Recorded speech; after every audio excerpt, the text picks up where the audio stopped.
मित्रा, गर्लफ्रेंड सोबत डिनरला जायचं आहे, कपडे काय घालू? बाबा, गर्लफ्रेंड सोबत डिनर म्हणजे जेवण आणि कपडे दोन्ही भारी असले पाहिजे. जेवणाचा तू बघ, कपड्यांचा मी बघतो. माझ्याकडे एक चांगला आउटफिट आहे, चला ट्राय करूया. Let's get dressed. या ब्लॅक पॅन्ट वरून सुरुवात करूया. पॅन्टचं डिझाईन आणि कापड पण खूप प्रीमियम आहे. हे आपला आउटफिटचा स्टार आयटम. याची डिटेलिंग बघा, ब्लॅक वरती एम्ब्रॉयडरी वर्क आहे, छान वाटते ना.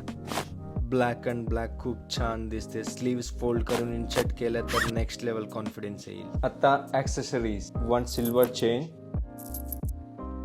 आता एक सिल्वर मेटल वॉच आणि एक silver ring with black detailing. आता माझ्याकडे शूजचा दोन ऑप्शन आहे, एक ब्राऊन आणि एक ब्लॅक. ब्राऊन आउटफिट सोबत छान वाटेल, पण हे ब्लॅक एस्थेटिक आहे, so will go for a black. Fragrance of the day, एक सिंपल चष्मा.